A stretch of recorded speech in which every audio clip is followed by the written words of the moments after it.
All right, CNT125, we're finishing up our Chapter 10.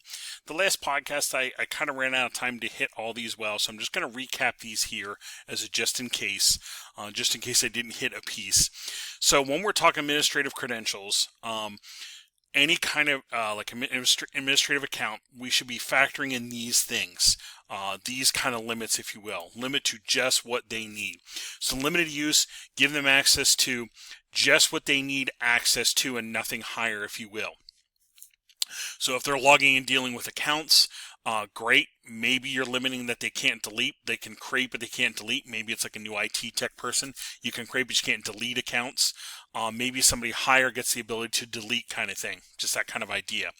Only give them access to what they need and location, whether it be on site or remotely, what they can have access to. Duration. Maybe it's just while they're hired, or maybe it's a short term. You're giving them literally a date window that they have access to, and maybe even it's just hours. They only have access during certain hours to do blah things. Okay, depending on what the individual is. Limited access. Again, only access to the thing they should have. Passwords themselves should be especially secure and difficult to crack. It should be stored securely. Multi-factor authentication should be required as well. Most of us are aware of that or use that now. Limited privacy, things should be logged. Activity should be logged. Just like on a router or switch, if you do some configuration, you can do a show history and show what commands were run. Those kind of things should be logged as people are maybe working on accounts. They created one, blah, blah, blah. That should be logged to know what got done, and we can retrace steps if something goes wrong. Anti-malware software requires choosing the right program, monitoring it, continue updating its database and so forth, and educating users on what to do. Maybe helping them report and or being aware of not clicking this, loading that, etc. And you can actually have it be host-based, server-based, network-based, or cloud-based. And depending on the facility and the devices you're protecting, any and all those might get used. I shouldn't say all, but you might actually have something on the host, but you also might have something network-related as well.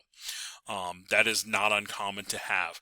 But some things now are even cloud-based for, especially for like remote users and so forth. The end of the chapter, they start talking some switch port security.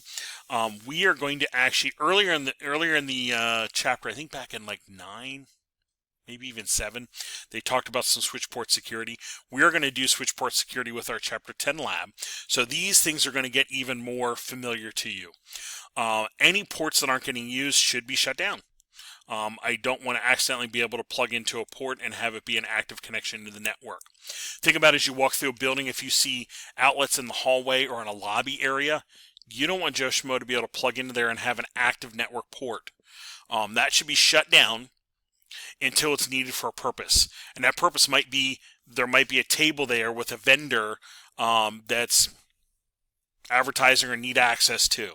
Well, I might be able to give them access to the port, or I might just let them have access to the visitor wireless connection, if you will. So I don't want just ports sitting there that I can plug into. And that can even be the case for in an office. If it's a port that's not needed or not used, shut it off. Don't give any sort of access that's not necessary. The second thing we might do is actual switch port security. Again, we're going to do this in the lab and we will test this.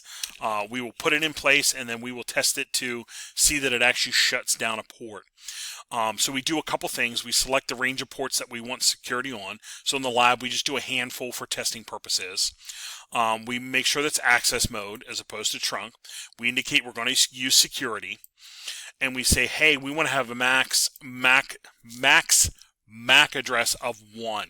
And the idea here is if somebody unplugs their desktop and plugs in their laptop, we don't want that laptop to have access to the network. So the desktop would have recorded a MAC address on the switch, and when you try to plug the laptop in, it's going to go, hey, there's a second MAC address here. What's going on? Or if you have a desktop computer and somebody boots up a virtual machine, that would be a second MAC address. We don't want that. What are you doing? So in this case, we're saying switch port port security maximum 1. We just want to have one MAC address on this port. Wow, Mr. Brown's having trouble here today. And then we say we want to port security max sticky. We want to hold on to that MAC address so that it's the first one learned, and that'll be the one that's used. So basically on boot up. If it detects more than one MAC address, we're going to set it to shut down. Shut that port down. Now, there's variables that can get used in here to adjust this, but this would be a simple port security example. This is the kind of thing we're going to use in the lab room. And then what we will do is once the computer is up and running, we'll actually boot up the virtual machine and cause an alert and cause that port to shut down. And it will not turn on unless you reset the port security on that port.